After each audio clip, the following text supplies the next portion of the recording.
Chosen one. Everything around you just stopped for a reason. The scrolling, the noise, the endless movement. Heaven has pressed pause because this is your moment. The air feels different now, doesn't it? You can sense something divine interrupting your atmosphere. It's not imagination. It's not coincidence. It's divine orchestration. Two radiant beings are near, sent by God Himself to deliver a message that will alter your path forever. You were never meant to blend in with the background of this world. You have always felt the pull, the quiet whisper that said, "There is more." Tonight, that whisper becomes a thunderous command from heaven. Listen, you have been chosen, not by the opinions of men, but by the decree of the Most High. You stand at the intersection between divine destiny and human delay, and heaven refuses to let you wander any longer. The two angels do not come softly. They descend like living light, their presence filling the atmosphere with awe. Time bends around them, and even your breath feels sacred in their presence. You realize that heaven does not send messengers without purpose. They come when the timeline of destiny demands action, when a chosen one has been waiting too long in silence. And now, that chosen one is you. Your heart begins to pound because deep down you know this isn't the first time you felt heaven's pull. There were moments in your life, accidents you survived, doors that shut only to protect you, tears that no one saw but God, that were all leading to this exact point. Every disappointment was a divine redirection. Every heartbreak was a hidden training ground. Every delay was mercy in disguise. The angel's light touches your face, and for a moment, you see flashes of your own story through heaven's eyes, the nights you prayed without words, the times you felt unseen. And yet, the entire time, the eyes of heaven were fixed on you. You were never forgotten. You were being forged. One angel steps forward, and though his voice is thunderous, it carries peace, the kind that melts fear instantly. He says, "You were marked by heaven before you were even born." The enemy saw it. That's why the attacks came so early. But no weapon formed against you has prospered, because heaven's seal is upon your name. His words pierce you deeper than any sermon ever has. They remind you that this encounter is not about religion, it's about destiny. You are being awakened into who you were always meant to be, a vessel of light, a torchbearer for your generation. The message is clear. The clock of divine purpose has struck your hour. For a moment, everything around you fades: the worries, the doubts, the failures. The angels are not here to condemn you. They are here to confirm you. They have come to reignite what life tried to bury. You have been hiding your light for too long, dimming it so others could be comfortable. Heaven says, "No more." It is time to rise, to step out of fear, to stop delaying your calling. The voice of the angel declares, "Do not let hesitation steal what heaven has already written for you. You were never random. You are chosen for impact, chosen for change, chosen for this very second." And in the stillness that follows, your spirit begins to understand this is not a message for later, it is a command for now. Heaven is giving you a divine interruption, an opportunity to respond, to say yes, before the moment passes, because when heaven moves, obedience must be immediate. The wind shifts, and you feel something sacred stirring within you. The presence of God hovers close, whispering confirmation after confirmation. Your purpose is awakening. Your assignment is activating. The angels are watching. waiting to record your response in heaven's book. Then one of them speaks words that echo through eternity, words first spoken through the psalmist David, and now breathed again into your moment. We are reminded through the writings of David in the Psalms, chapter 91, verse 11, "For he will command his angels concerning you, to guard you in all your ways." Yes, chosen one. This message comes under divine protection. The same angels that descend to deliver it will surround you as you rise into obedience. Heaven has interrupted your timeline for one reason: to awaken the purpose that has been asleep within you. Do not scroll away. This moment is holy.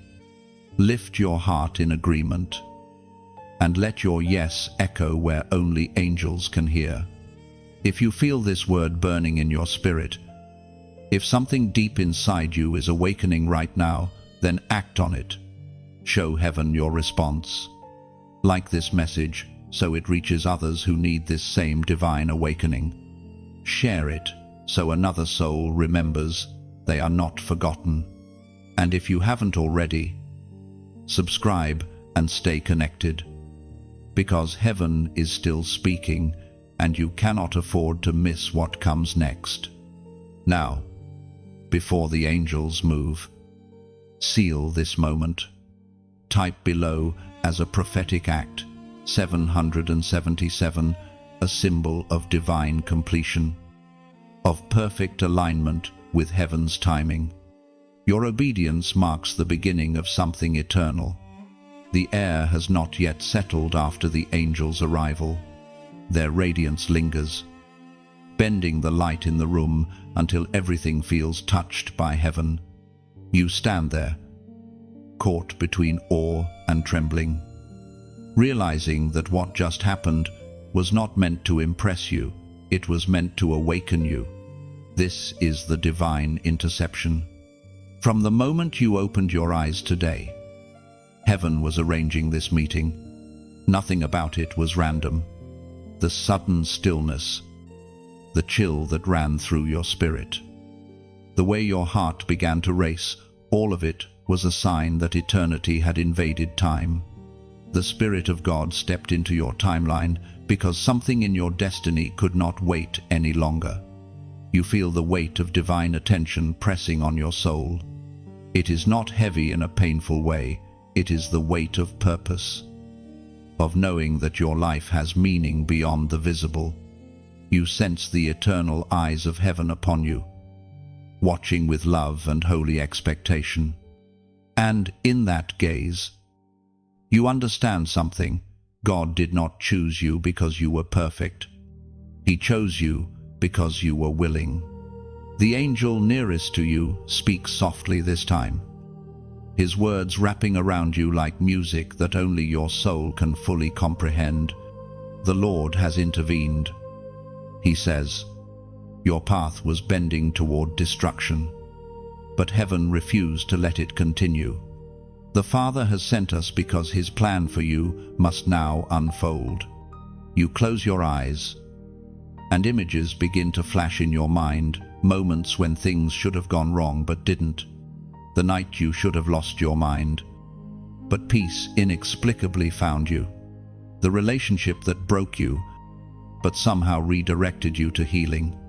You see now that what you thought were coincidences were actually divine checkpoints. This interception is not punishment, it is mercy. The angels make that clear without needing to speak it. Heaven has interrupted your ordinary rhythm to invite you into something extraordinary. You were never meant to walk through life without awareness of who walks beside you. A soft wind begins to swirl around you again, carrying whispers that sound like prayer and thunder at once. The atmosphere feels alive, as though creation itself is watching. You can almost hear the heartbeat of heaven urging you to respond, to believe, to awaken. In this holy stillness, you realize that what has happened to you is happening all over the world. Chosen souls being stirred awake by invisible hands, angels moving silently between moments, setting divine appointments that cannot be cancelled by human plans. And you, chosen one, are part of that divine network of purpose. You have been wondering why certain doors closed, why certain people left, why your life seemed paused while others ran ahead. It was all interception, heaven saying, "Not that way. Not yet." Every delay was protection. Every redirection was a mercy in disguise. You may not have seen it then, but today, under this light, it is undeniable. The angel's eyes are steady as he speaks again. The hand of the Lord does not lose what it claims. You have been claimed.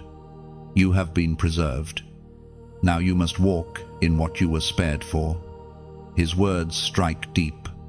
You think of every time you almost gave up, and yet something unseen kept you from falling completely.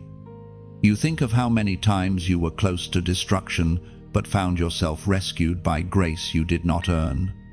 That grace is standing before you now, embodied in light. And then, through the echo of that holy silence, comes the reminder from the eternal scrolls, words that carry the same weight tonight as they did when first written, as was spoken in the sacred texts of old. In the book of Isaiah, chapter 41, verse 10, "Fear not, for I am with you, be not dismayed, for I am your God, I will strengthen you." The moment the words are spoken, your spirit trembles. It's as if those ancient letters have come alive, wrapping around your heart like fire.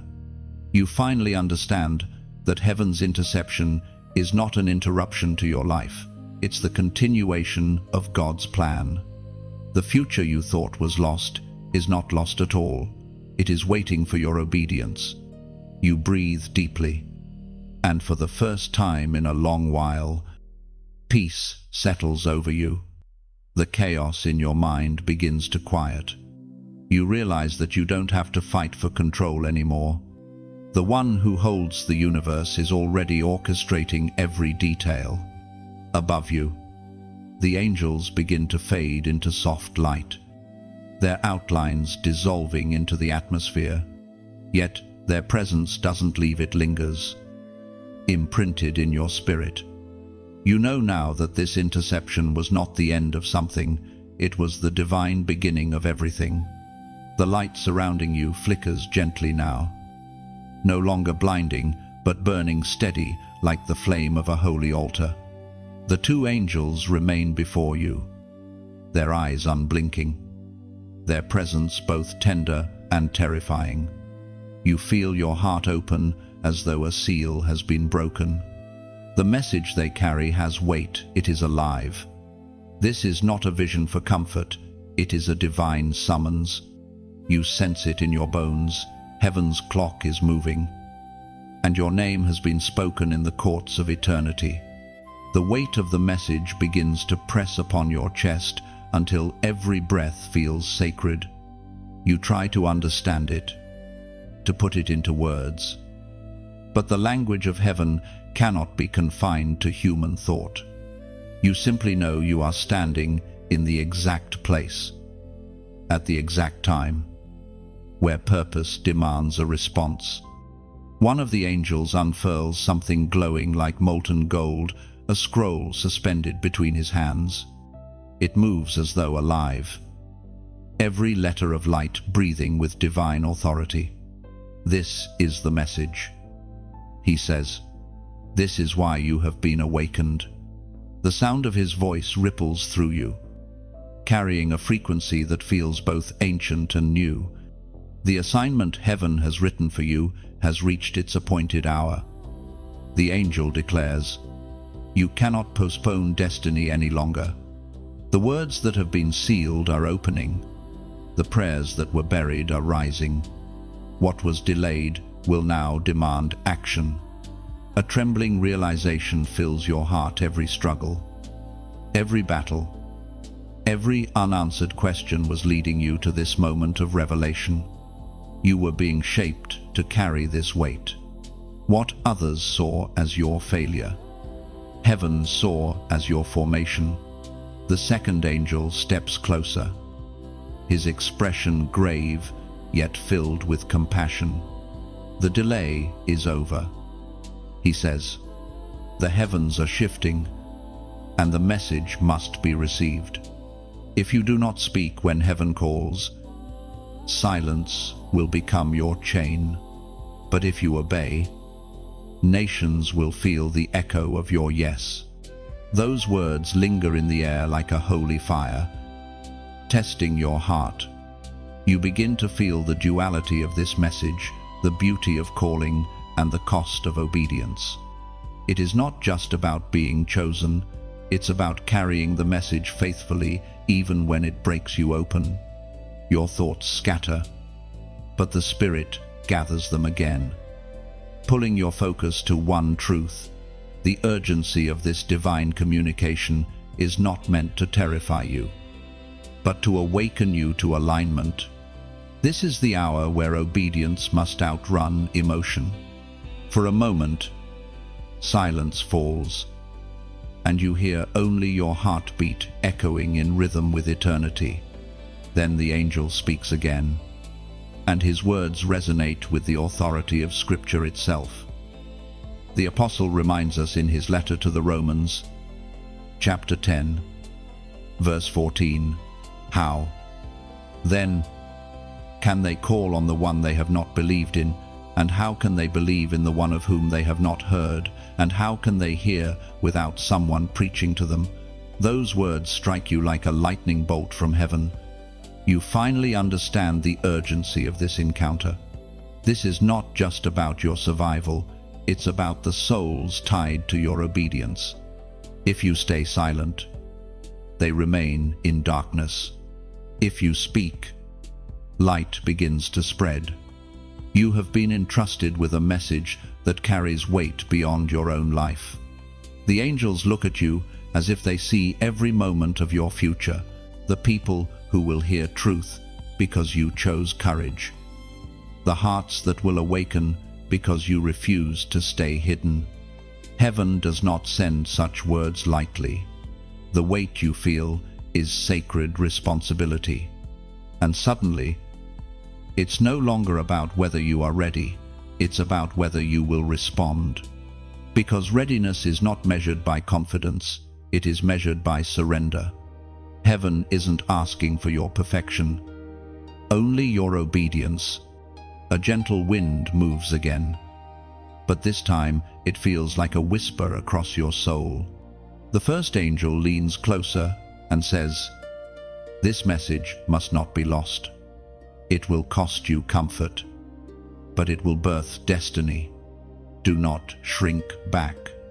You feel tears forming, not from fear, but from recognition. Deep inside, you have always known there was something more, something unspoken waiting to break through your life. This message is that breakthrough. It's not random, it's revelation. And right now, as you stand in the presence of heaven's messengers, you sense that your next words will echo beyond this moment. The angels are waiting, not for your perfection, but for your yes. Let it not be silence that answers heaven's voice. Let it be your declaration, a simple act that aligns your spirit with obedience. Type these words, and let them rise like incense before the throne. I receive it. Say it not for the algorithm, not for the crowd, but for heaven's record. Because every declaration spoken in faith becomes a seed that heaven waters. When you type those words, you are not commenting, you are confirming. You are saying to heaven, I will not run anymore. I accept the call. I carry the message. The angels remain still, the air thick with divine expectancy. The weight of the message no longer feels crushing, it feels empowering. You realize now that to be chosen is to be trusted. Heaven trusts you with this word, and the world will shift because you said yes. The atmosphere remains heavy with sacred presence. The angels have not left, they stand unmoving, their forms wrapped in living light. Yet something has shifted in you. The message you have received has carved itself into your spirit. You no longer feel like an observer, you are becoming the message itself. Every beat of your heart echoes with divine purpose. Every breath feels like borrowed wind from heaven. The first angel lifts his gaze toward heaven, and the air trembles as he speaks. The seal of the chosen cannot be erased. It was placed on you before the foundations of the world. The enemy saw the mark and tried to destroy it. But heaven protected what it had claimed. You can feel that truth vibrating through your spirit. You are not ordinary. You were marked long before you were known by name on earth. That mark has drawn both light and darkness to you, because purpose always attracts warfare. What you called bad luck was often the clash of unseen realms, hell trying to cancel what heaven had already crowned. The second angel steps forward, holding a vessel made of pure light. Inside it, you see fragments of your life, moments you thought were failures, times when you felt abandoned, years that seemed wasted. He tilts the vessel and says, "Every fragment is known. Nothing you lost escaped the hand of God. Even the shattered pieces carry glory. Tears rise again. But this time, not from sorrow. You finally see that being chosen never meant being spared from pain. It meant that pain itself would be turned into power. You were being refined, not rejected. Heaven was writing your story through fire. As your heart quiets, the first angel continues. The seal you carry identifies you to the kingdom. You are recognized in the unseen realm. When you walk, heaven knows your name. When you speak, darkness trembles not because of who you are, but because of the one whose mark you bear. A deep peace fills you as the truth settles in. You were never disqualified by your past. You were being trained to carry weight others could not bear. The loneliness you endured was divine isolation, a chamber where God forged resilience and revelation within you. The angel looks at you as though seeing the divine imprint upon your soul. The seal has always been there. He says, "But now it is being revealed." You glance down, and though your physical eyes cannot fully see it, your spirit senses something glowing upon you, a mark of belonging, a spiritual signature of heaven's ownership. Your mind drifts for a moment to all the times you questioned your worth. The nights you whispered, "Why me?" The answer comes now, clear and resounding, because heaven saw in you what the world could not. Because destiny required you. Because someone had to carry light into the shadows. And heaven chose you. There is no pride in this realization, only awe. You do not feel superior. You feel entrusted. The seal does not make you better than others. It makes you accountable to something greater than yourself. You carry the name of the King. And with that comes both privilege and responsibility. The angel's voice softens as he continues. The seal is not a shield from trials.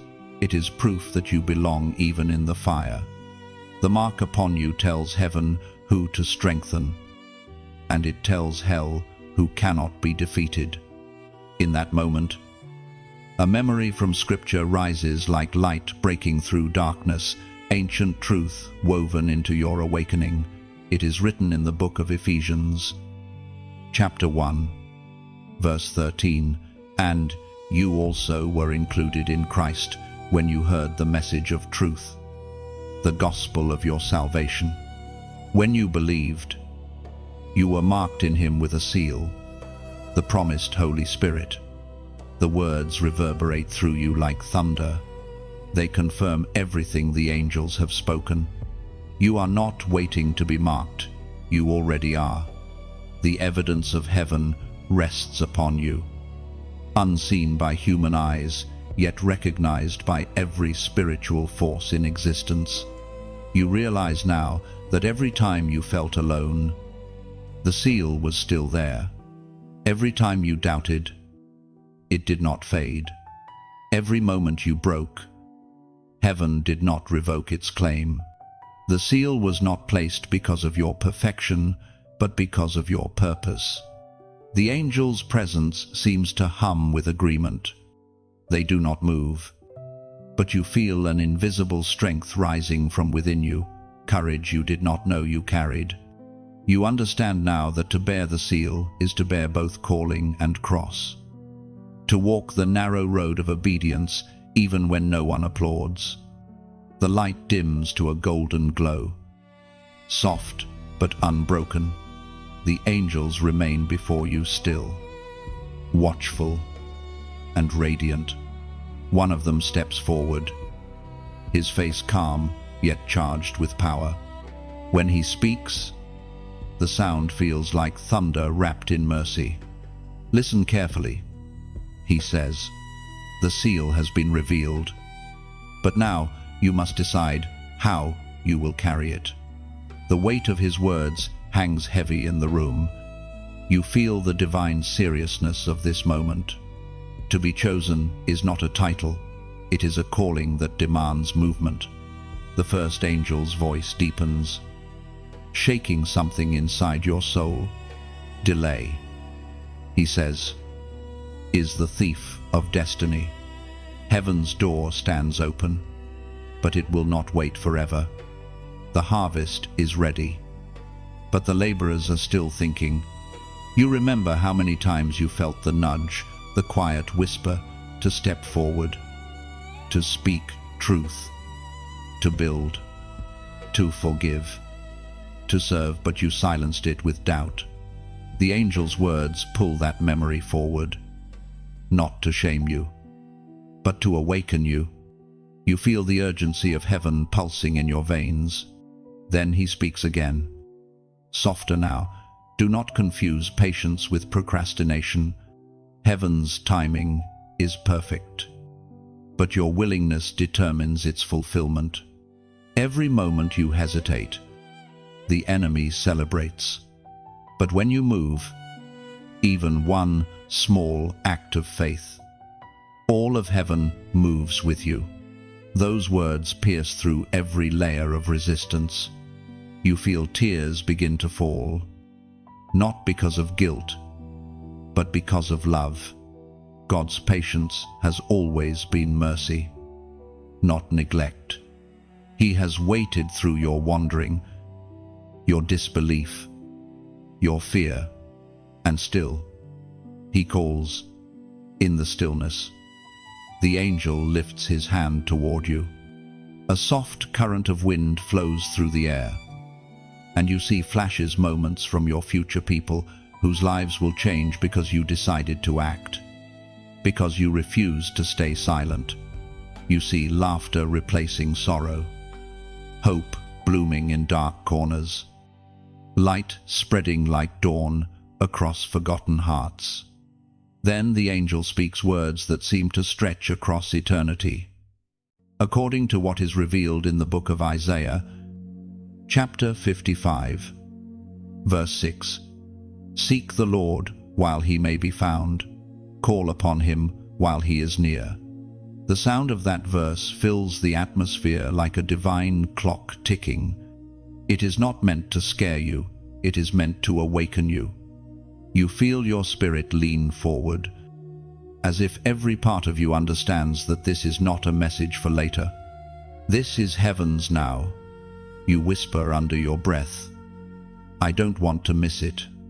And as you do, something within you breaks open, a mixture of surrender and longing. The first angel smiles faintly, as though he has been waiting for that moment. Your willingness he says, is the key that unlocks the next gate. The second angel steps closer. His presence feels like sunlight after rain. You must not keep this encounter to yourself. He says, heaven did not awaken you so you could hide the flame. When light shines, it is meant to spread. His words unfold gently. Like a parable you can touch when you share light. You do not lose it, you multiply it. A single candle in darkness can ignite 1,000 others and never grow dim. Share what heaven gives you. Let others see that miracles still happen. The images flow through your mind, candles lighting other candles. Waves rippling outward from a single drop of water. Trees dropping seeds that grow long after they are gone. You begin to see that sharing this message is not about popularity, it is about participation. You are joining heaven's movement. So, you breathe out slowly, letting gratitude fill your heart. Thank you. You whisper, thank you for not forgetting me. The angel's eyes shine with compassion. Heaven never forgets. He says, but heaven invites. His words feel like the closing of a sacred circle. Heaven calls. The chosen respond, and the world changes. And as the divine presence begins to ease, the reality of your calling sinks in deeper. You realize that obedience is not a burden, it's a bridge. Every act of faith becomes a thread connecting heaven to earth. When you move, when you share, when you build what God has placed in you, others find their path home. Before the angels fade, the first one looks upon you again and says, let your light go where our voices cannot. Tell the story. Spread the flame. When you give, when you support, when you help the message travel, you are not funding words, you are fueling destinies. His statement settles into you like seed into soil. You understand now that every act of generosity, every like, every share, every whisper of encouragement becomes part of this divine chain. It's not about money or numbers, it's about mission. Every gesture is a ripple in eternity, carrying light into places your feet may never walk. The light has shifted again. What began as golden has now turned into a burning white, so bright that the edges of everything seem to dissolve. You can no longer tell where heaven ends and earth begins. The angels' faces are unreadable, neither fierce nor gentle, but filled with the steady calm of those who stand between time and eternity. The second angel speaks now. His tone carries the weight of urgency and love intertwined. A voice that could shatter mountains, yet chooses instead to cradle your heart. Chosen one, he says. The countdown has begun. You feel it immediately, a sense of movement within time itself. A divine clock that has started ticking the moment your spirit said yes. The angel stretches out his hand, and from his palm flows an hourglass made of pure light. Within it, the sands shimmer like molten gold, each grain pulsing with sacred purpose. This, he continues, is heaven's reminder. Your obedience is not infinite. The call upon your life has an appointed time. His words hang in the air, and you can almost hear the sound of those glowing grains falling one by one, marking each passing moment as a chance to respond, to move, to believe. You think of all the times you've said, "I'll do it later." How many moments slipped through your fingers like sand you couldn't grasp? How many opportunities to heal, to forgive, to create, to step forward have passed, buried under fear or distraction? The angel is not scolding, he is awakening you. He continues, Heaven's mercy does not mean endless waiting. The longer you delay, the heavier the silence becomes.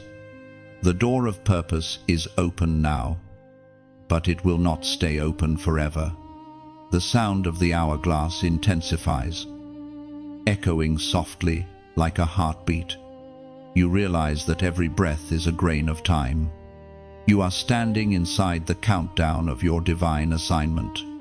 21 minutes. He said before, but this is more than literal time. It's symbolic of how brief, how precious, how sacred each moment of obedience truly is. Your heart races. You want to say yes completely, without hesitation. But a voice inside you whispers, "What if I'm not ready?" The angel answers your thought without words. Readiness, he says, is not found in perfection. It is found in surrender. Heaven does not wait for perfect vessels. Heaven fills willing ones. Those words strike something deep in you. You think of how many times you waited for the right conditions, the right resources, the right approval. Yet heaven is saying, start now. The sand in the hourglass does not pause for fear. Time obeys heaven. Will you? The first angel steps forward again, holding a flame that seems alive, flickering with colors beyond comprehension. This fire, he says, represents your calling. It cannot die, but it can dim. Each act of obedience fuels it brighter. Each delay starves it. You watch as he places the flame near your chest. It doesn't burn, it merges with you. Warmth spreads through your body until you can feel your spirit glowing from the inside out. The fire within you answers heaven's fire. You are no longer waiting for permission, you are waiting for nothing but faith. And then, softly, like a melody from beyond the stars, the word speaks again through the memory of Scripture, as Jesus himself declared in the Gospel of John, chapter 9, verse 4. As long as it is day, we must do the works of him who sent me. Night is coming, when no one can work. Those words pierce through every excuse. They are not a threat, they are a wake-up call. Night will come. Seasons shift. Opportunities fade. But now, this very moment is your day. The light is still upon you, and heaven is urging you to move before it sets. You close your eyes, and images rush through your mind, faces, places, unfinished dreams, divine ideas waiting to be born. You see what could be if you obeyed without hesitation, people healed by your words, hearts restored through your compassion, legacies rewritten because you chose faith over fear. You realize that your obedience is not just about you, it's about everyone connected to your yes. The angel lowers the glowing hourglass and places it before you. Every grain of light that falls is mercy extended.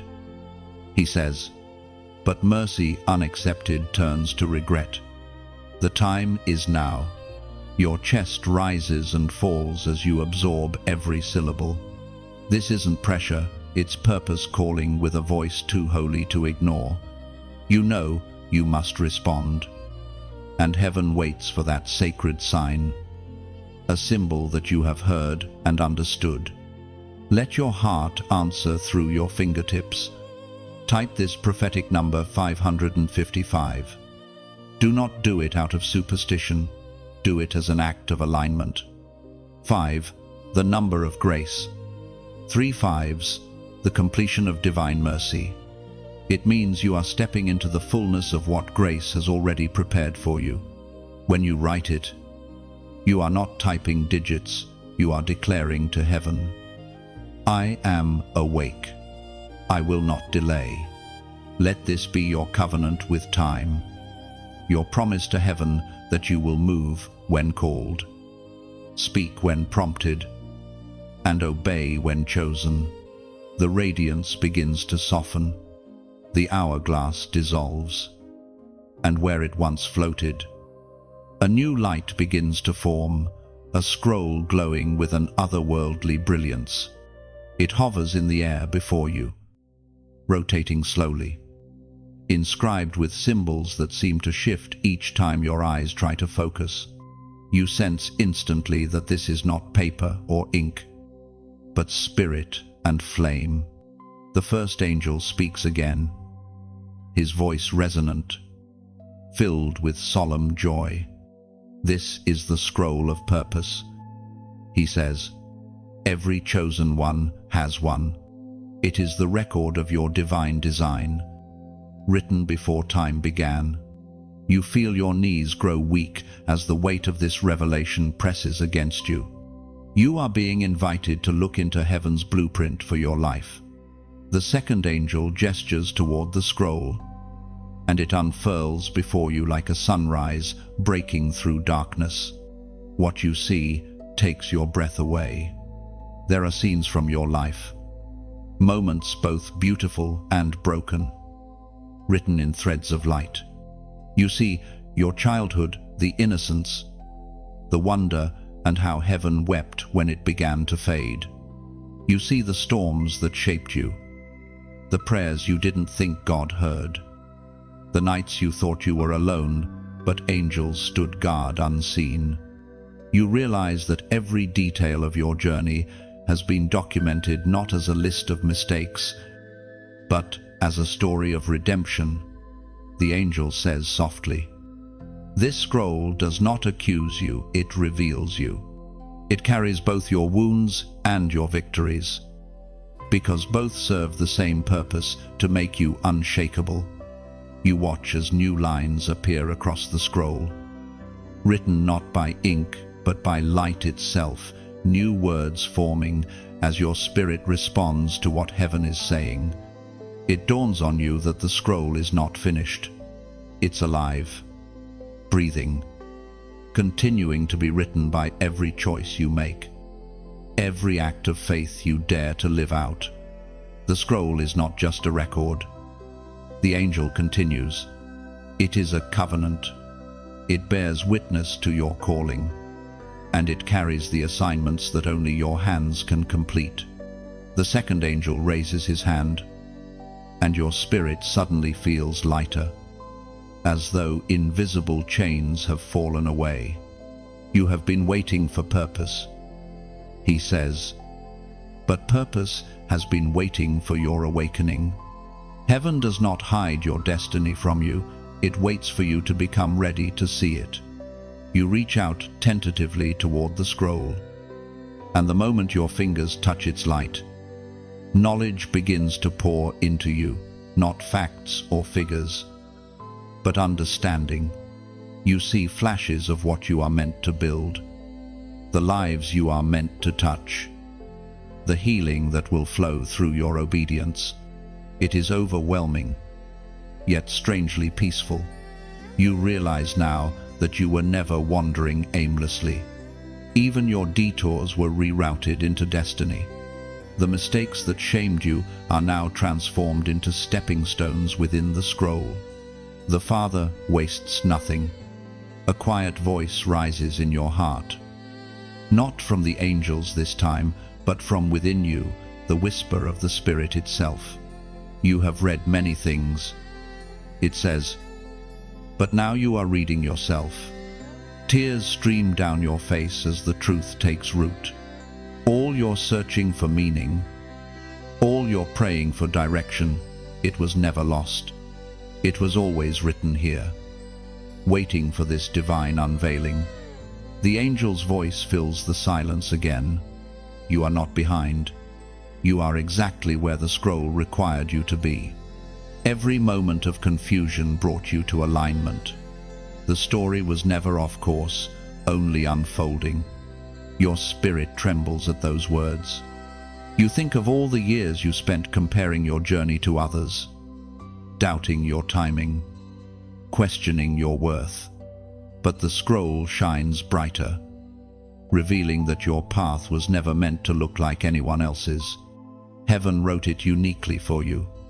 Then, as if heaven itself wanted to seal this revelation, the first angel declares, we are reminded through the writings of David in the Psalms, chapter 139, verse 16, your eyes saw my unformed body. All the days ordained for me were written in your book before one of them came to be. The verse reverberates through the chamber of your soul, confirming that your existence has always been deliberate. You were imagined by eternity before you entered time. You have never been an accident, never a mistake. You were scripted by divine intention. The scroll begins to close now, folding upon itself as if satisfied with your understanding. The angels' expressions are serene, as though they have seen this awakening countless times before the moment a soul finally sees itself through heaven's eyes. You realize that purpose is not something you chase, it is something you remember. It has always been part of you, waiting to be recognized. The scroll was not brought for you to read it. It was brought so that you would remember what heaven already wrote. The scroll of purpose fades slowly into the air, its brilliance folding into invisibility. Yet you feel its weight remain inside your chest like an ember. The angels do not move. They watch as understanding settles upon you, patient as guardians who have seen countless souls come to this point of revelation and falter. You begin to realize that the greatest battle is not against darkness outside, but the voice of doubt within. The second angel finally speaks, and his voice carries both tenderness and warning. Chosen one, he says, now that you have seen the scroll, the war over your obedience intensifies. His eyes are flames of understanding, his tone like a steady drumbeat calling you to awareness. You must know this truth. Every revelation from heaven provokes resistance from hell. Those words fall heavy. A chill passes through the air. Though the angel's light does not dim, you understand now that purpose does not remove warfare, it attracts it. The greater the calling, the greater the confrontation. Every divine word released over your life is contested in the unseen realm. You see flickers of scenes, moments when distraction stole your focus, when fatigue dulled your conviction, when comfort whispered, maybe later. Each one was not random, they were attacks on your assignment. Every temptation to quit was a strategy to silence the scroll within you. The first angel raises his sword, and light erupts from its edge like liquid fire. There is war in the spirit, he declares. But the chosen do not fight alone. Heaven fights for those who obey. Every step of faith releases armies in motion. The words fill you with both fear and strength. You sense that your life is not small. Every decision, every time you choose, forgiveness over bitterness, faith over fear, truth over silence, becomes a weapon. You have underestimated your influence in the spiritual realm. The angel's presence confirms that the unseen world pays attention when you act in alignment with heaven. The second angel steps closer, and his light flares brighter as he continues. The war over your obedience will not appear as thunder. It will come disguised as busyness, as doubt, as distraction. It will sound logical but lead you away from what God has spoken. You close your eyes, and instantly you recall every season where divine fire cooled under the weight of delay. The angel's words pierce your memory like light exposing shadow. When you hesitate, he says, darkness regains ground. But every moment you respond with obedience. the enemy loses territory. It dawns on you that spiritual warfare is not only fought through prayer, it is fought through action. Obedience is the sharpest sword. You have been given armor not for decoration, but for engagement. The angel turns his gaze heavenward and declares something that sounds like ancient scripture, yet fresh as breath. The words echo through the chamber of your soul, as was declared in the writings of Paul in the letter to the Ephesians. Chapter 6, verse 12. For our struggle is not against flesh and blood, but against the rulers, against the authorities, against the powers of this dark world, and against the spiritual forces of evil in the heavenly realms. The verse rolls through you like a thunderstorm. You finally grasp it not as a metaphor, but as reality. The war is real. You have felt it in your sleepless nights, in the sudden waves of fear that had no source, in the weariness that came right before breakthroughs. Those were not coincidences, they were counterattacks. And yet, standing here now, you realize you were never defenseless. Heaven did not just choose you, it equipped you. The fire in your spirit, the word you carry, the prayers you whisper when no one listens, all are weapons forged in light. The angels begin to circle slowly, their movements silent but powerful. You must not fear the fight. One of them says, "Fear not the storm, it reveals your strength." The opposition proves the value of what you carry. You feel courage begin to rise again. Not the loud kind, but the steady kind that does not break under pressure. You understand now that to be chosen is to be trusted with resistance. Heaven knows what you can endure. And even when the battle feels personal, it is always purposeful. The angel lowers his sword, the fire dimming to a warm glow. The greatest victory, he says, is not in defeating the enemy once, but in refusing to surrender your obedience. When you stand firm, heaven stands taller around you. The atmosphere settles. The air, once charged with tension, now hums with peace. The warfare is not over, but understanding has disarmed fear. You now see battle differently, not as chaos, but as confirmation. The very resistance that tried to crush you is proof that heaven's plan is unfolding. Silence follows the revelation of battle, but it is not empty, it is electric. The air feels alive with meaning, as though the universe itself is waiting to hear your next breath. The angels remain before you, their eyes blazing with an intensity that both comforts and confronts you. The war over your obedience has begun.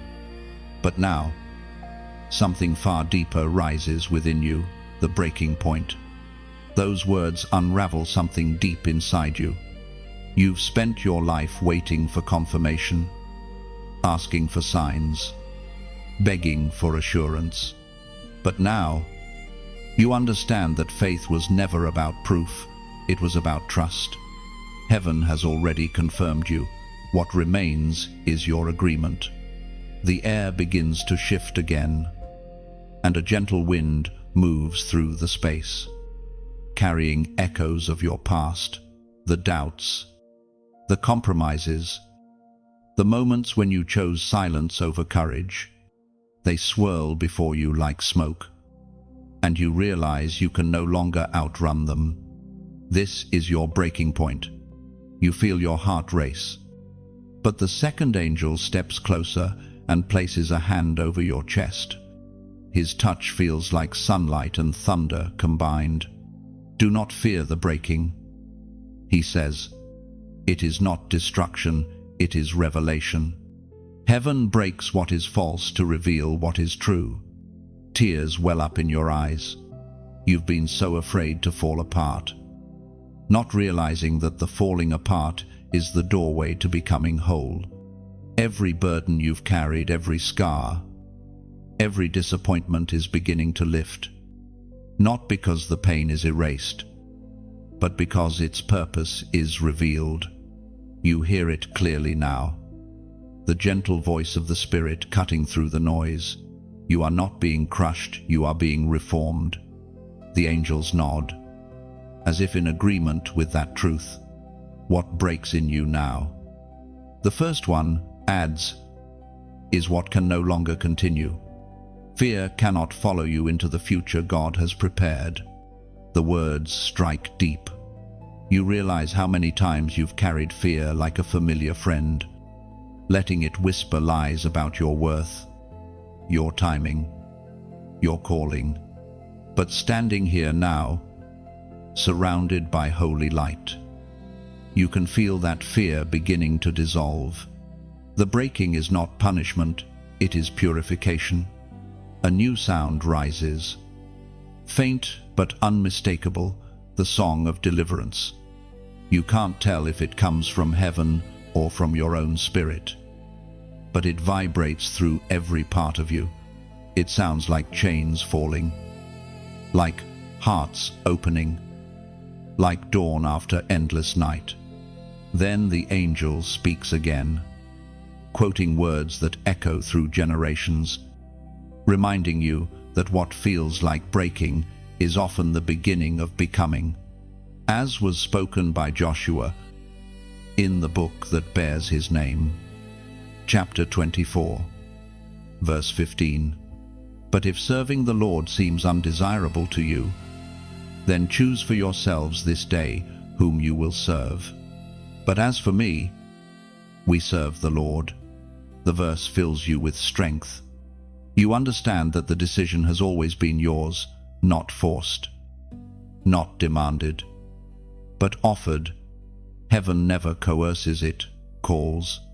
And now, the call stands before you like an open door. The angel's eyes are fixed on you. The breaking point is no longer about pain, it's about choice. The Spirit whispers again. You cannot walk forward while holding backward. Let go.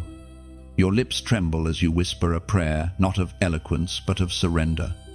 You feel the tension inside you, snap the fear, the doubt, the hesitation, all breaking like glass that can never be reassembled. You collapse inward, not in defeat, but in release. The angels do not move to lift you. They only watch, knowing this is the moment you are being remade. And when you lift your head again, something is different. You are lighter. Your heart no longer feels trapped between uncertainty and faith. It beats in rhythm with heaven's pulse. The second angel smiles faintly. Now, he says, you understand what it means to be chosen. It is not about being seen, it is about surrender. Only when you yield can heaven truly move through you. You breathe deeply, and the air tastes different, like freedom, like fire, like new beginnings. The breaking point has not destroyed you, it has revealed you. What was fragile has fallen away, and what remains is unshakable. Now the angels wait, not for tears, but for testimony. This is the moment to mark your turning point, to seal your surrender in faith. Let heaven see your agreement. Write it not for others, but as a declaration between you and God. Type these words, I choose light. Let them be your seal, your yes, your final release from the weight of hesitation. Write them as a vow that your heart will no longer belong to fear. When you do, you are not typing letters, you are declaring identity. You are saying to heaven, I have reached my breaking point and I am free. And as those words leave your fingertips, the angels bow their heads. The battle within has shifted. Heaven records your choice as light floods the space around you once more. The silence after surrender feels different now, no longer heavy, no longer uncertain. It feels like the pause after a storm. When the air is cleansed and the light falls gently on the earth again, you stand at the center of peace, still trembling but stronger. The angels are watching, not with judgment, but with joy. They know that something irreversible has shifted in you. The breaking has made room for building. A breeze moves through the room like the exhale of heaven itself. And the first angel steps forward. His voice carries the tone of command, but also tenderness, the way a father might speak to a child who has finally come home. You have chosen light. He says, now, walk in it. The words settle into your chest. The light within you begins to glow brighter, like a seed that has finally broken open. The breaking was necessary. The angel continues, because the shell must crack before the seed can live. You see it clearly. The metaphor takes shape before your eyes. Your struggles, your pain, your waiting, they were never wasted. They were pressure meant to break the shell of your old life so the new one could take root. Growth is not gentle. It is sacred disruption. The angel gestures toward the horizon, where visions begin to unfold, people touched by your story, hearts ignited by your courage, paths illuminated by your faith, the harvest connected to your obedience. He says, is greater than you imagine, but the message must travel beyond you. His words stir something deep inside. You suddenly understand that purpose is not meant to be contained. What you carry is not for you alone. It is seed meant to be sown, light meant to spread, water meant to flow. The second angel joins him, his voice softer but piercing in its truth. Heaven's message moves fastest through the hands of those who share it. When one candle passes its flame to another, darkness loses twice as much power. The image sears into your mind, a single candle, trembling but steady, leaning to light another wick. The room grows brighter, not because one flame grew larger, but because it was shared. You are that candle. The angel continues, every time you share what heaven speaks to you, another soul awakens. Every time you carry the message forward, you become part of heaven's chain of light. The vision expands, rivers branching from one source, carrying life to dry ground, a tree scattering its seeds into the wind, stars forming constellations that guide the lost home. It's all the same truth. Light only fulfills its purpose when it travels. The first angel's expression softens. You are not called to keep this fire hidden in your heart. Let it reach others. Every gesture of sharing, every act of generosity, every word of encouragement is a bridge between heaven and earth. You nod slowly, feeling the gravity of it. You think of those still walking through darkness, those who might need the same reminder you just received, that they are chosen, loved, and protected. How do I reach them, you whisper. The angel smiles faintly. You already have the tools. He says, your words, your compassion, your story. Speak, share, give, build. Let your actions become the echo of what heaven has shown you. And then his words take a gentler tone, filled with almost human warmth. Every time you support the message, whether through a simple act of love or through helping it travel further, you are joining heaven's work. Even the smallest contribution becomes a spark in the divine chain. At that moment, his voice deepens with the resonance of Scripture itself, a divine reminder of generosity's eternal purpose. The ancient words recorded in the Gospel of Luke, chapter 6, verse 38. Give, and it will be given to you, a good measure, pressed down, shaken together, running over, will be poured into your lap. You feel those words ripple through you. Truth taking root in gratitude.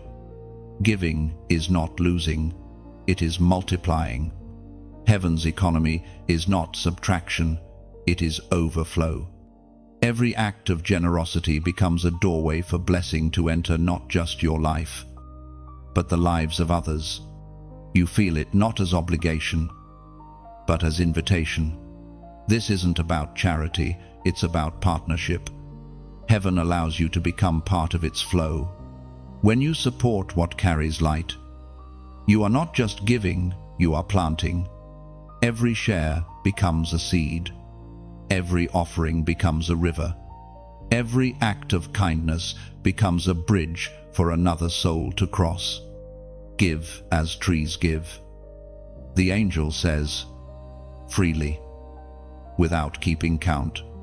They drop fruit not to gain applause, but to sustain life. They shade others even when no one says thank you. They grow upward by giving outward.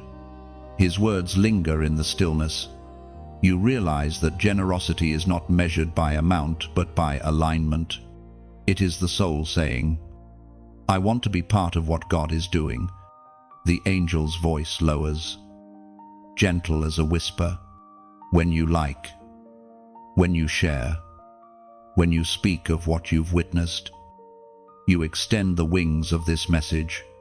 When you subscribe, you don't just follow, you commit to the rhythm of heaven's flow. And when you give, you become part of the current that carries light into unseen corners. Your heart swells with gratitude. You no longer see giving as loss but as multiplication, one drop, joining a river that will eventually reach oceans unseen.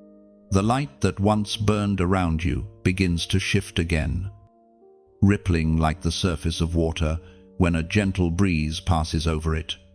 You realize you are no longer standing in the same place as before.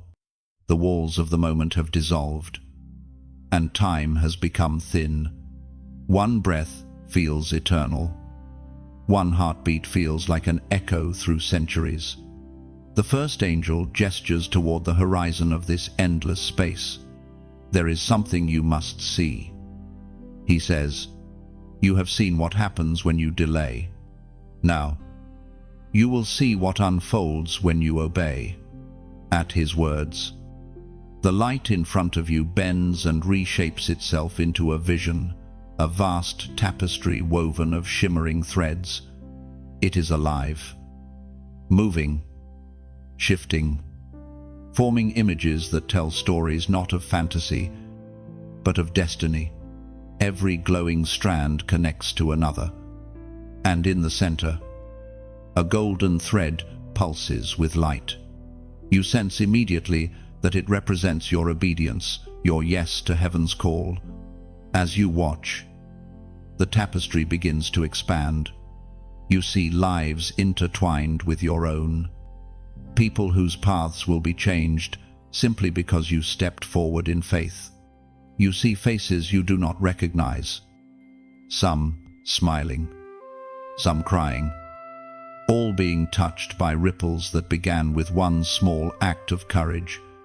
The angel explains, every time you obey, heaven writes new patterns into the fabric of eternity. What looks small to you shifts galaxies in the unseen. Faith never travels alone, it always carries others with it. You feel tears forming again. The truth overwhelms you. You had imagined obedience as personal, quiet, almost invisible, but now you see it for what it truly is, a cosmic act of creation, one that shapes destinies far beyond your reach. The second angel points toward a cluster of threads in the tapestry that seem dim, almost fading. These, he says, represent the roads, not taken, the dreams aborted by fear, the callings left unanswered. Heaven grieves over them. Yet even there, grace weaves new paths. For the will of God bends all things toward redemption. You gaze at the tapestry with awe. Its patterns are both intricate and infinite. There is beauty even in the places where color once faded. You realize that obedience does not guarantee perfection, it guarantees transformation. Heaven can work with weakness, but it cannot work with silence. The first angel lowers his hand, and the vision shifts again. You see what looks like a city made of light, vast and radiant, rising from the tapestry itself. Its walls are alive with movement, songs, prayers, laughter, waves of worship flowing like wind. You realize you are seeing the future, the reward of obedience made visible. The angel's voice softens. This is what awaits those who say yes. This is the fruit of surrendered lives, nations touched by one faithful voice, generations changed by one act of courage, chains broken because someone believed. Your heart swells with both hope and humility. You understand now that heaven measures success not by numbers, but by obedience. It's not how much you do, but how fully you trust. The second angel kneels beside you, lowering himself until his gaze meets yours. The Father takes no delight in hesitation. He says, but he rejoices in every trembling yes. When you obey, even with shaking hands, heaven moves mountains on your behalf. His words draw you back to every time you've hesitated, moments when fear whispered that your obedience would change nothing. But now, under this holy light, you see that heaven never wastes obedience. Even the smallest yes becomes thunder in the spirit. The angel continues, you have seen the tapestry of what can be. It is not fantasy, it is prophecy. But remember, prophecy is potential until you walk in it.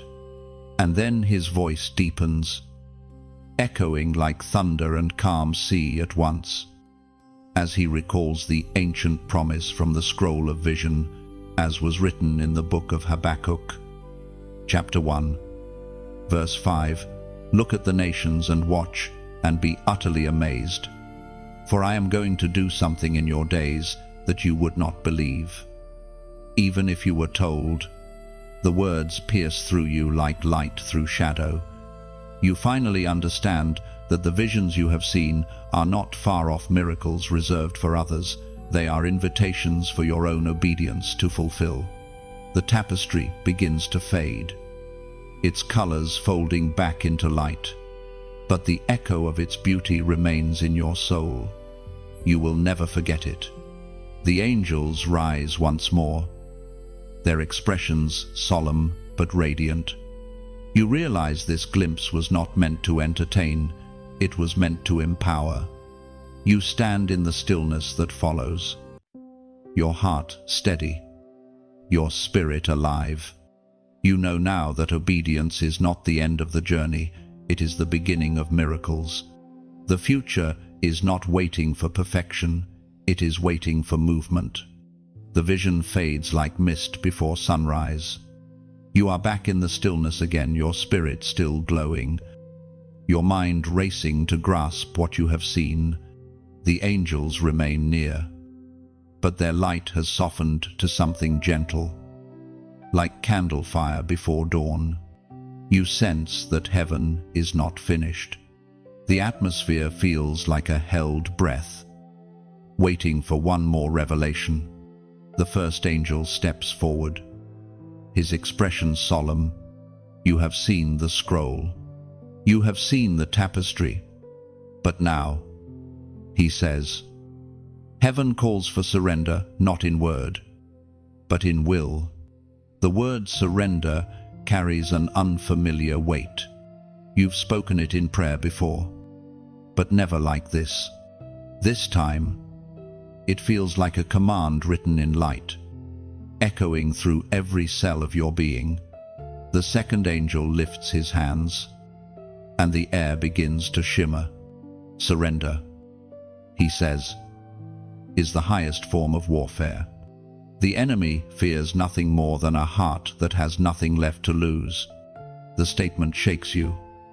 It feels backward to the human mind to fight by yielding, to win by letting go. But deep within, your spirit recognizes the truth. True victory begins when your grip loosens on everything that isn't eternal. You feel the holy presence begin to surround you again, pressing gently but firmly. The light doesn't demand, it invites. It calls you to lay down the illusions you've clung to, the need to control outcomes, to understand every step, to protect yourself from the unknown. Surrender, the angel says again, does not mean weakness. It means trust. It means placing what you love into hands far stronger than your own. Tears sting your eyes because you know what that means. It means releasing your timelines, your expectations, your plans, the ones you secretly feared would never work unless you forced them to. It means opening your hands and whispering, even if it costs me, I will obey. The angels exchange a glance. The first one begins to speak slowly, with a tone that sounds almost like a song. When heaven asks for surrender, he says, it is never to take from you. It is to make room for what you could never imagine holding. As he speaks, you feel the Spirit gently peeling layers off your heart. Pride, fear, regret. You hadn't realized how much weight you were carrying until it began to lift. Each layer removed feels like air returning to lungs that have forgotten how to breathe. Your soul begins to settle into a new kind of peace, a peace that doesn't depend on answers, but on trust. The second angel looks at you with compassion that feels like sunlight through rain. You have learned to fight, he says. Now you must learn to yield. Heaven only fills what is empty. And then, almost like a whisper carried by wind, the sound of Scripture rises in your spirit, a voice from centuries past, confirming the very truth now unfolding before you. The Word of God declares in the Gospel of Luke, chapter 9, verse 23, "Whoever wants to be my disciple must deny themselves and take up their cross daily and follow me." The words do not sound harsh, they sound freeing. They are not a command chained to obligation, but an invitation into divine alignment. You realize that the cross you feared was never meant to crush you, it was meant to crown you. The daily dying is not about losing life, it's about gaining eternity. The angel's light grows warmer now, like sunset reflecting on golden water. This, the first one says, is the moment heaven records surrender, the moment where your will bends, and your heart says yes, not halfway, not conditionally, but completely. You fall to your knees, not out of exhaustion, but out of release. The ground feels holy beneath you. For the first time, you stop resisting the unknown. You stop fighting the timing. You stop demanding explanations. You simply trust. And heaven responds. The air begins to hum. And you feel warmth spreading through your spirit, light flowing through the cracks that surrender has created. You sense that heaven is filling every space your fear once occupied. The angels smile.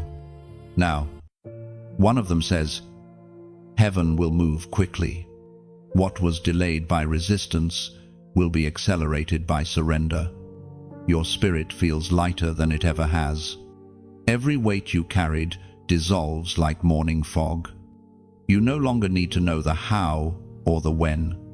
You only know that the one who called you is faithful, and his plans do not fail.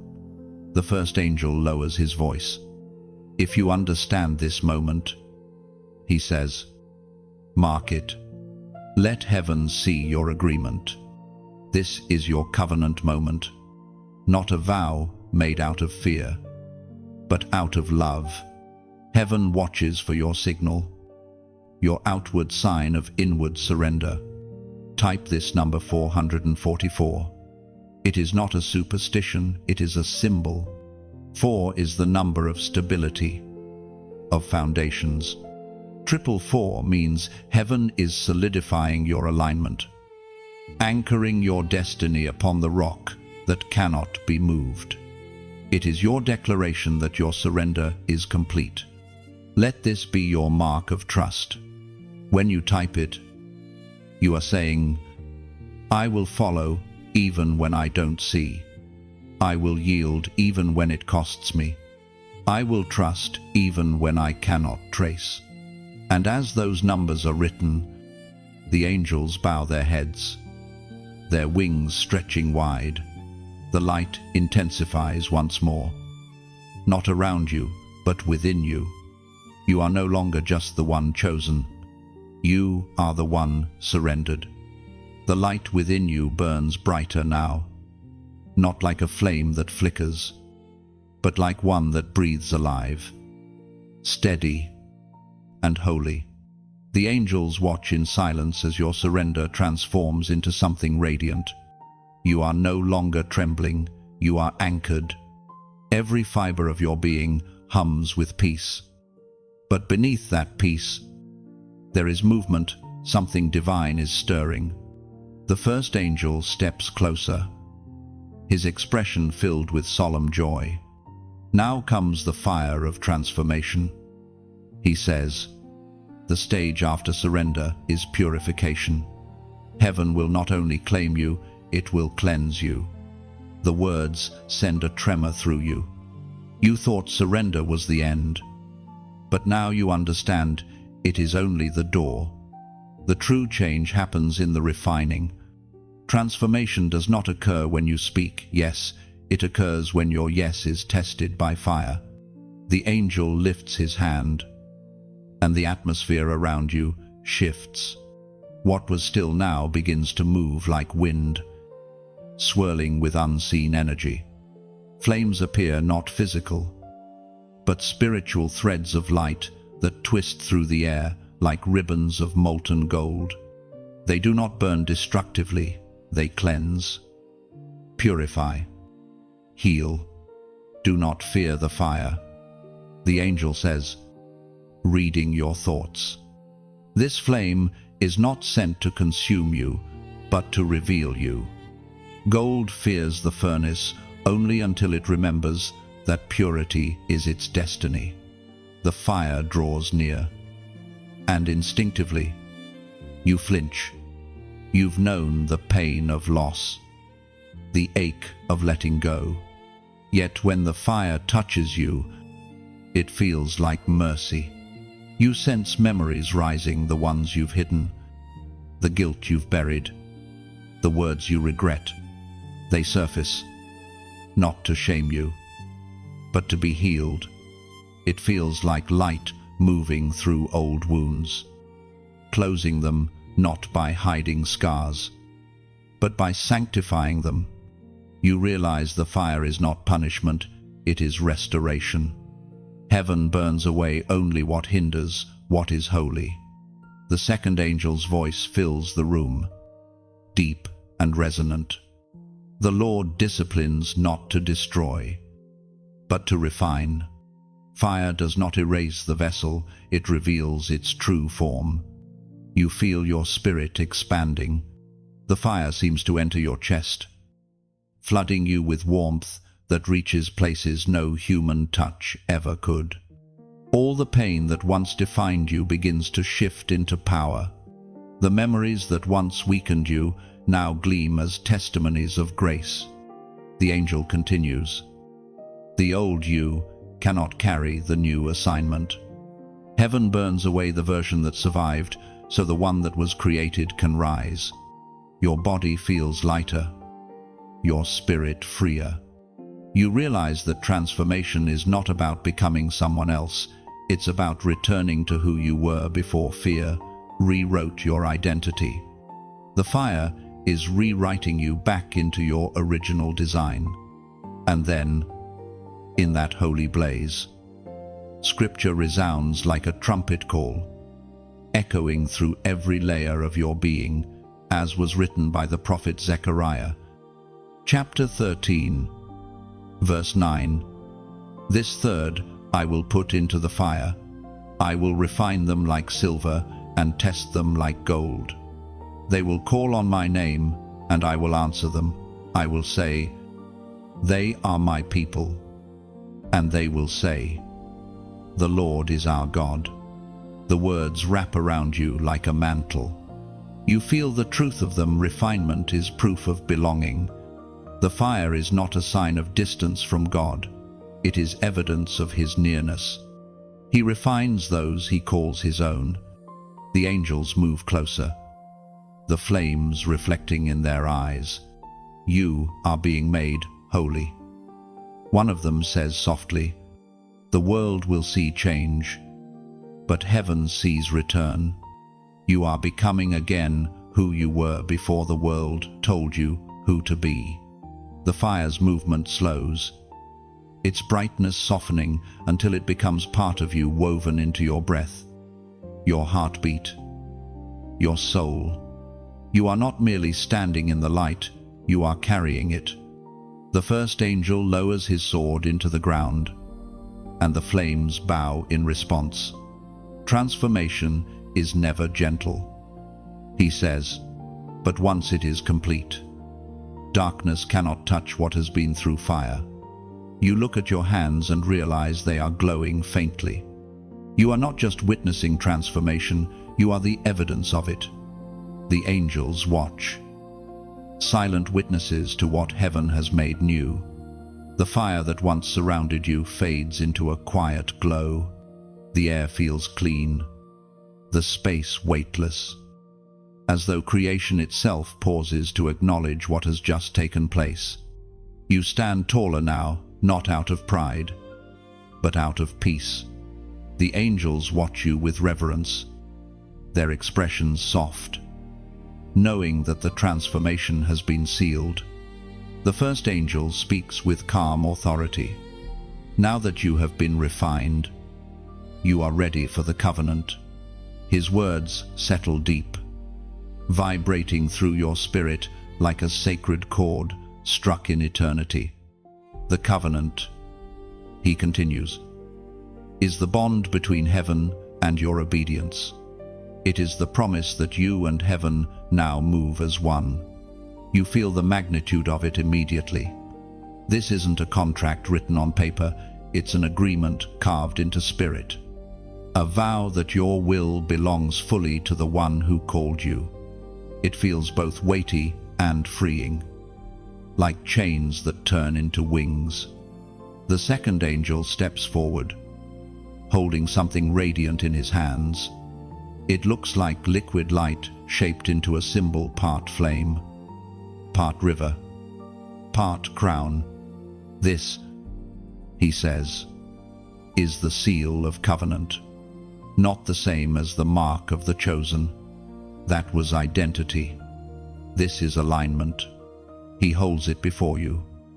And for a moment, you see reflections within it, glimpses of your journey, the tears, the trials, the surrender, the fire. Every part of your path has led here. Heaven does not make covenant lightly. The angel says, it is not words alone, it is the merging of purpose between the Creator and the created. Your breath catches. You feel unworthy and yet entirely seen. You think of all the times you broke promises to yourself, to others, to God, and still, heaven offers this covenant.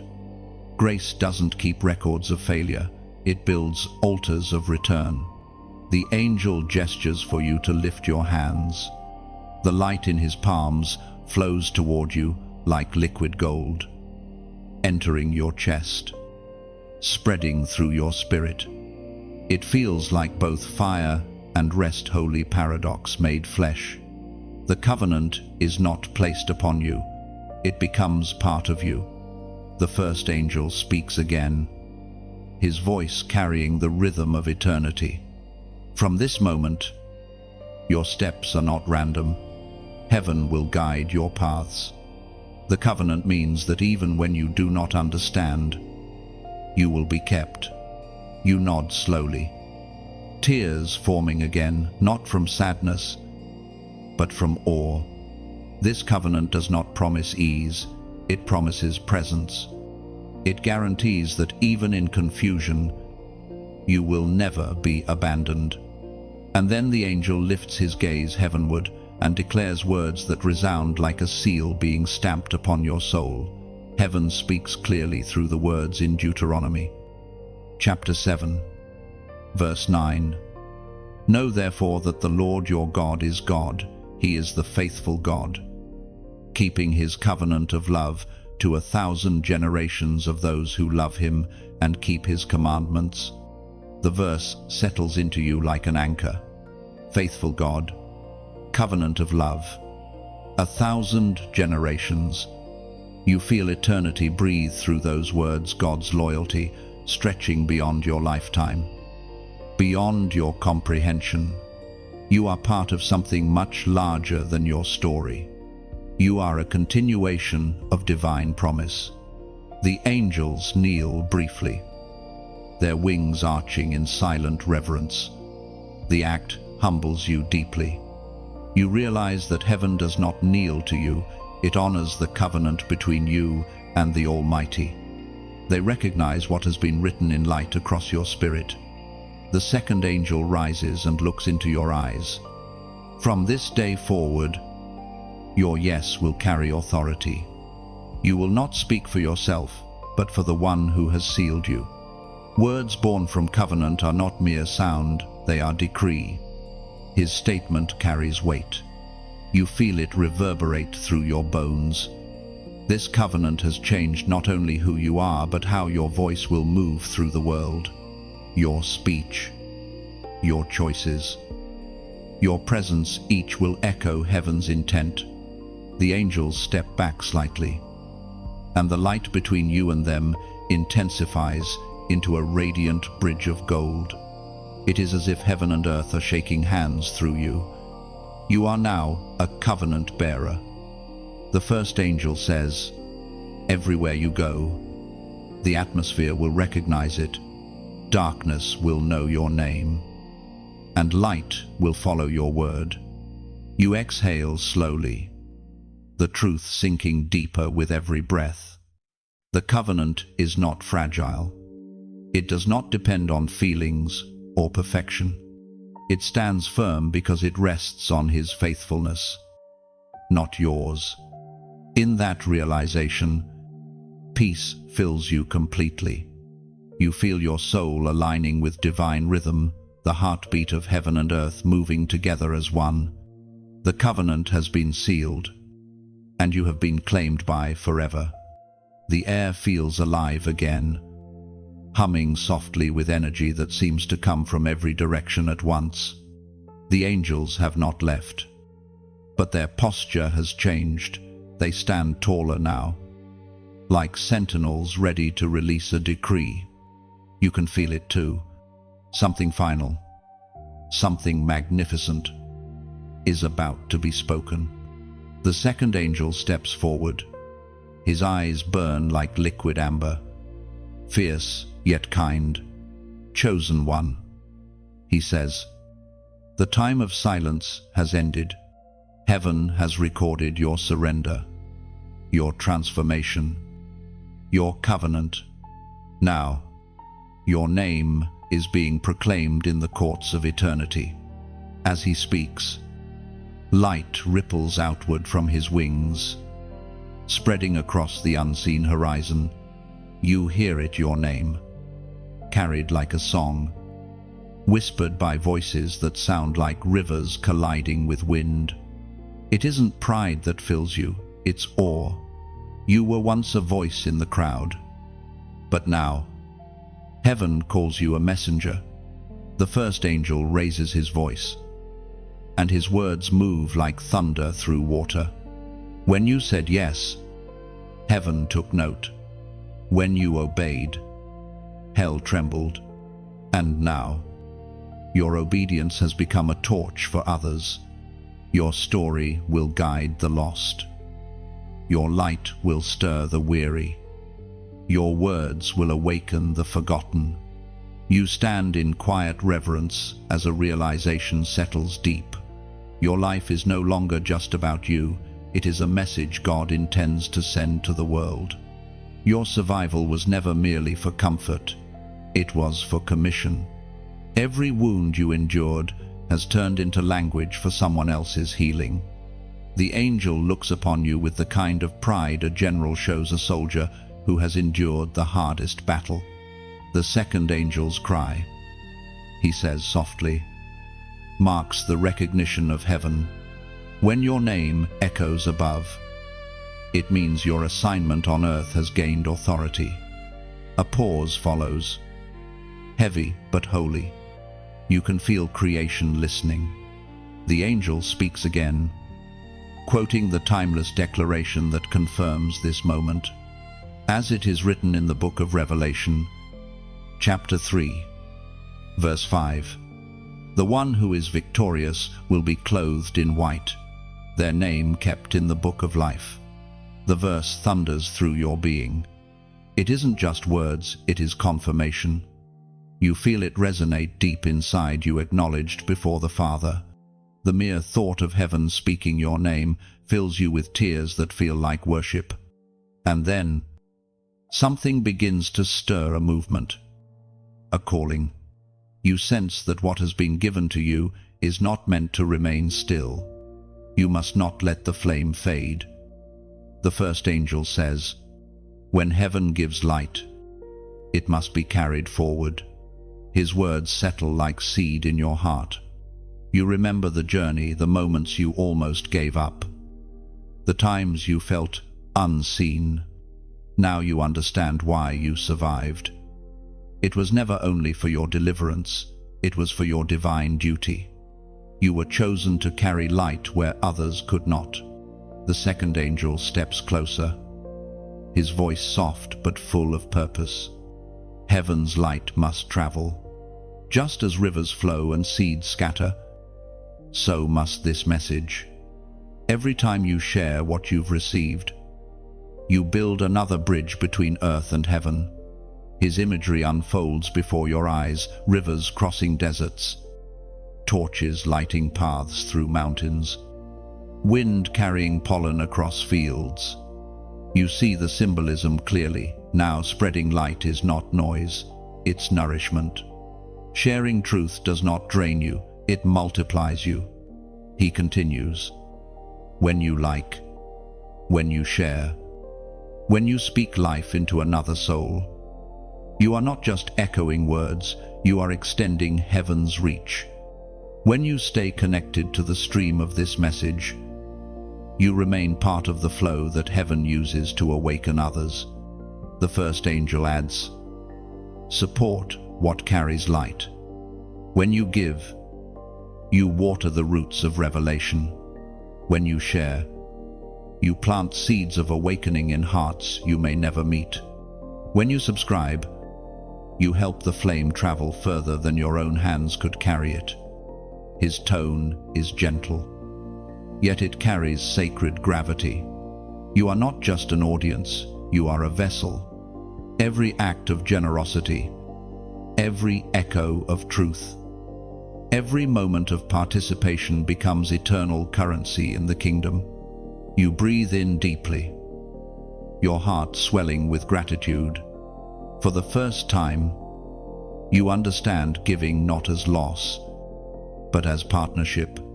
You realize that what you offer, your attention, your words, your support, are all pieces of light in motion. You whisper quietly, "Let me be part of the light that moves." The angels nod. "Then let the world hear what you've witnessed. Speak truth. Share hope. Let your voice become part of heaven's sound." Before the moment fades, one final truth settles into your spirit. You are no longer just the listener of the message, you are the continuation of it. The same fire that found you must now move through you. So write, speak, build, shine, share. Do it not for applause, but because light deserves to travel. And if this word has stirred your spirit, then let your gratitude flow back into the current that carried it to you. Help it reach another soul, waiting for this same touch from heaven. The light around you has become calm again, no longer rushing like fire or storm. It moves now like a river, steady, deep, eternal. The two angels stand before you, their radiance softened, their presence almost human in its warmth. They look at you as if you are no longer just a recipient of revelation, but a carrier of it. The first angel speaks quietly, his tone filled with reverence. "The glory you now see," he says, "is not descending upon you, it is emerging from within you. What heaven has planted has begun to bloom." You glance down, and for a moment, it's as though light seeps from your very skin, not blinding, but alive. Every heartbeat releases ripples that seem to sing, each one whispering of transformation, obedience, and faith. You are no longer separate from the message, you have become one with it. The second angel steps closer, his expression serene. "This," he says, "is the unveiling of glory, the stage where the child becomes the vessel becomes the voice, and the voice becomes the proof." His words reverberate deep within you. You feel both humbled and empowered.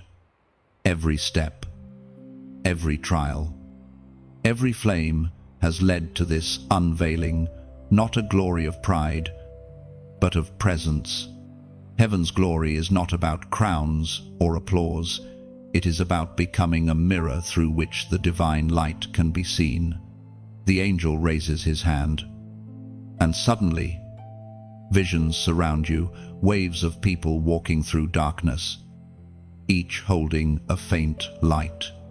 As you watch, something extraordinary happens when your light touches theirs. Their flames grow stronger. The darkness begins to retreat. Not because it is destroyed, but because it is transformed by illumination. The angel's voice rises above the vision.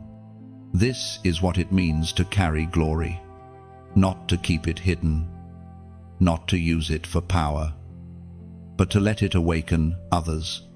True glory multiplies. Your spirit trembles as you realize what you are witnessing. This is the multiplication of obedience. Every yes given to heaven becomes a torch passed from soul to soul. Every act of faith creates another spark, another awakening, another light rising where darkness once ruled. You see it clearly now. Glory is not about being exalted, it is about being transparent. To reveal glory is to disappear enough for heaven to be visible through you. The second angel speaks again, his words flowing like poetry, like wind moving through trees. When you walk in true glory, you will not need to announce it. Glory announces itself. It carries fragrance. It carries peace. It turns ordinary ground into holy territory. You listen, every word etching itself into your heart. He continues, "Glory is the reflection of God in motion. It is mercy walking, truth breathing, love shining in human form. It is what happens when heaven and earth stop being strangers. The first angel's gaze softens. You have been through the fire, through surrender, through covenant, and now you are unveiled. But remember, glory is not the end. It is the beginning of your influence. Heaven gives it to those who will carry it humbly. You nod slowly. The word humbly echoes like a promise. You realize that glory must always remain anchored in grace, or it becomes distorted. The light was given to lift others, not to elevate the vessel. Then the angel declares the ancient reminder that confirms the holiness of what has come upon you, as it is written in the second letter to the Corinthians, chapter 3, verse 18. We all, with unveiled faces, behold the Lord's glory and are transformed into his image by the Spirit. The verse moves through you like a river of living water. You are reminded that glory is not a destination, it is a process. It keeps unfolding, keeps deepening, keeps drawing you closer to the likeness of the one who called you. The vision fades slowly, but the peace remains. The angels step back, their faces serene, their light steady. You realize you are no longer afraid of what lies ahead. You carry heaven within you now. The fire has become light, and the light has become love. You inhale deeply, feeling the quiet strength of completion, not the end of the story, but the beginning of a new chapter. The unveiling of glory is not for applause, it is for purpose. You have been made light, and light does not rest, it shines. The air stills until it feels like even time itself is holding its breath. The angels stand before you one last time, and for a moment, the silence becomes a language of its own. You sense that this is the final movement in a divine symphony, the culmination of every whisper, every revelation, every flame that has passed through your soul. The first angel lifts his hand, and the atmosphere shifts. This, he says softly, is the final minute. His voice carries no fear, no warning, only completion. Heaven's message has been delivered. The countdown is ending, not in judgment, but in birth. What began as interruption now ends in transformation. You feel the truth of it. The first moment you heard the message seems distant now, yet also alive within you. You remember the trembling, the confusion, the awe, and now all those feelings have merged into peace. The fire has become light, the message has become movement. You are no longer waiting for divine visitation, you are living as one who has already encountered heaven. The angel's wings shift, shimmering with light that resembles dawn breaking over water. The second angel steps forward and looks into your eyes. Chosen one, he says, the work of heaven in you is complete, but the work of heaven through you is only beginning. The words move through you like wind carrying fragrance. You realize that endings in heaven are never conclusions, they are beginnings disguised in closure. The divine never finishes without planting something that will continue. The angel gestures toward the horizon, and suddenly, the space around you expands. You see the earth below vast, living, trembling with potential. Threads of light stretch across nations, weaving through cities, mountains, oceans. You recognize them. They are the same threads from the tapestry you saw before, now spreading faster, brighter, unstoppable. The light you carry, the first angel says, does not belong to a single place. It travels through words, through actions, through love. You are a flame. But heaven has made you into a network of fire. You can feel it, the connection between your spirit and the souls of others who have also awakened. Each light pulses in rhythm, creating a song only heaven can fully hear.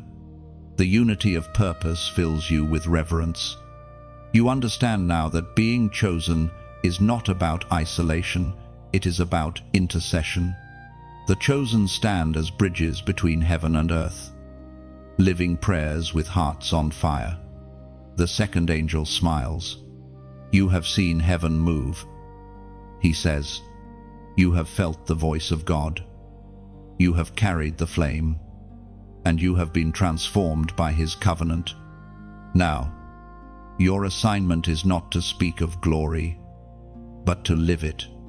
The words feel like the final key unlocking your destiny. You realize that living glory means walking through ordinary days with divine awareness. It means seeing the sacred in what others call simple, finding the eternal in the momentary. It means choosing love when bitterness beckons, peace when chaos calls, light when shadows tempt. You nod slowly, tears gathering in your eyes. You know that the angels will not remain visible much longer. Their mission is ending, but their presence will never fully leave. You can feel their assurance that heaven will continue to walk beside you. Unseen but unbroken, the first angel raises his voice for the final declaration, the one that seals every revelation with eternal truth. As it is written in the book of Romans, chapter 8, verse 19, for the creation waits in eager expectation for the children of God to be revealed. The verse vibrates through the air like thunder wrapped in music. You understand now, you are one of those awaited ones. Creation itself has been holding its breath for your awakening. The earth groans not in despair, but in anticipation of the light within the chosen rising. The second angel extends his hand, palm upward, and light gathers there like a sphere of living fire. This, he says, is the spark that began when heaven interrupted time to reach you. It will go where you go. It will rest where you rest. You will never walk alone again. The light moves toward you and enters your chest, merging with your heartbeat. You feel warmth spread through your veins, strength, peace, purpose. The two angels begin to fade, their outlines dissolving into brightness, until they are no longer two figures, but two streams of light rising upward, returning to their realm. The silence that follows is not emptiness, it is completion. You are standing alone, but not alone. Heaven has left its imprint on your spirit. The countdown ends, but eternity begins. You lift your eyes. The sky above you looks different, alive, vibrant, shimmering with possibility. The world hasn't changed, yet everything has. You can sense heaven in the wind, in the rhythm of your breath, in the pulse of life itself. The time of waiting has passed. The message has been received. The flame has been transferred. You are the continuation of the miracle. The final grain of sand falls in the hourglass of heaven's visitation. The angels are gone, but their echo remains. Walk as one who has seen the face of glory. Speak as one who has heard the voice of eternity. Live as one who carries heaven. And as the last echo fades, you know the truth deep in your soul. This is not the end of your calling. It is the moment the world begins to see the chosen revealed. The light has settled now, but its echo remains. Heaven's voice has spoken, and your spirit stands awake, alive, steady, and filled with peace that no storm can steal. The two angels have returned to their realm, yet their message lingers, whispering through the rhythm of your breath, you are not the same. You have been chosen, refined, sealed, and sent. This story was never meant to end here. It was meant to continue through you. Every word you've heard, every truth you've felt, every tear that fell was part of heaven's call to awaken what was always inside you. You are the torchbearer now. The flame has been passed. Carry it into your world through love, through faith, through kindness that leaves light wherever it touches. And if this message reached you, if it stirred something deep and sacred within, let it flow outward, like the ripple of a drop on still water. Your response can carry this light to another waiting heart. Share it, so the words can reach someone standing where you once stood. Like it.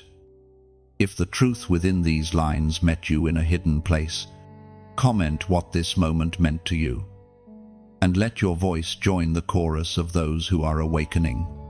Subscribe, stay connected, and let heaven continue to speak through every new word that follows. Because chosen ones do not keep the fire, they multiply it.